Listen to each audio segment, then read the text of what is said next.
Le tour du monde des idées, Brice Couturier. Bonjour Brice. Bonjour Florian. Le Régiment immortel, le nouveau livre de Galia Ackerman, dont vous nous avez un peu parlé hier déjà, montre comment Vladimir Poutine instrumentalise la mémoire de la Deuxième Guerre mondiale pour fortifier son propre pouvoir. Oui, elle livre non seulement les grandes lignes du projet politique de Poutine, qui est la militarisation du régime, mais aussi les raisons qui l'ont rendu terriblement efficace en Russie. Pour en comprendre la portée, il faut revenir sur certains traits particuliers de l'histoire de la Russie et de l'URSS. Et Galia Ackerman, traductrice et éditrice fameuse, fait profiter ses lecteurs de son impressionnante familiarité avec la culture russe, en particulier de sa littérature. Ainsi, le mythe de la troisième Rome, lancé aussitôt après la chute de Constantinople prise par les Ottomans en 1453. 2 Roms sont tombés, mais la troisième demeure et il n'y en aura pas de quatrième, a prophétisé le moine Philoté. La troisième Rome, l'ultime empire chrétien orthodoxe, c'était bien sûr la Russie. L'histoire légendaire confère ainsi à son peuple une mission sacrée et son chef portera dorénavant le titre de tsar, en référence au César romain dont il est censé être le continuateur. La légitimité de son pouvoir est double, à la fois politique et religieuse, mais cette nature du pouvoir qui dirige la Russie césaro-papiste implique une soumission absolue envers l'autocrate. Le tsar du moment peut exiger de ses sujets des sacrifices ahurissants. Staline s'est ainsi coulé dans un moule créé par les Ivan le Terrible et autres Pierre le Grand. Despote impitoyable, mais conquérant avisé. Autocrate, mais modernisateur enragé.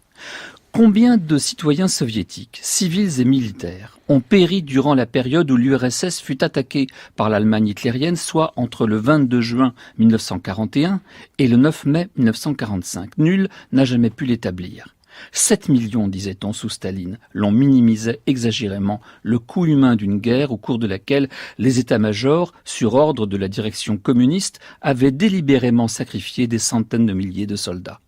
Nikita Khrouchtchev, le liquidateur du stalinisme, avança lui le chiffre de 20 millions de pertes. Pendant la perestroïka gorbatchevienne, une commission d'historiens et de militaires qui avait eu accès aux archives de l'état-major de l'armée rouge estima l'hécatombe à plus de 26 millions de citoyens soviétiques, dont 8 700 000 militaires. Une très grande part de la propagande de Poutine, nous explique Galia Ackerman, est basée sur l'immensité du sacrifice acquitté par le peuple russe dans la lutte contre le fascisme. Il est censé lui conférer des droits particuliers. Ainsi, le ministre de la Culture de Poutine, Vladimir Medinsky, justifie l'occupation de l'Europe centrale après-guerre par la supériorité des pertes de l'URSS sur celles des Alliés. Quel droit moral les autres pays, à l'exception du nôtre, avaient-ils pour régler le sort de l'Europe de l'après-guerre ? Dit-il. Ce même Medinsky s'est récemment illustré en inaugurant à Moscou une immense statue 7 mètres de haut à la gloire de Mikhail Kalachnikov, oui, l'inventeur du fameux fusil automatique AK. Kalachnikov incarne les meilleurs traits de l'homme russe, a déclaré le ministre avant d'ajouter « l'AK est, on peut le dire, un véritable symbole culturel russe ». Et puis Brice, par ailleurs, la grande guerre patriotique qui sert de fondement à cette militarisation de la société est réécrite d'une manière assez stupéfiante. Eh oui, par exemple, le pacte germano-soviétique d'août 1939 et le dépeçage en commun par Staline et Hitler de la Pologne et des Baltes, l'attaque de la Finlande, sont entièrement passés sous silence quand on n'en nie pas carrément la réalité.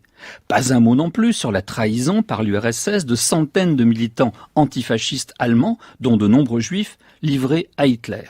On passe sous silence les redditions en masse de soldats soviétiques, plus de 5 millions de prisonniers de guerre, nullement décidés à se faire tuer pour un régime qu'ils haïssaient.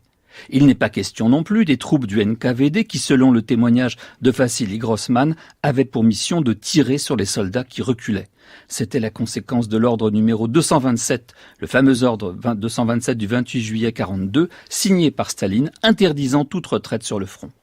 Encore moins ne parle-t-on du million de soviétiques qui choisirent de combattre par haine de Staline aux côtés des Allemands. 400 000 soldats russes prirent ainsi les armes contre leur propre patrie soviétique.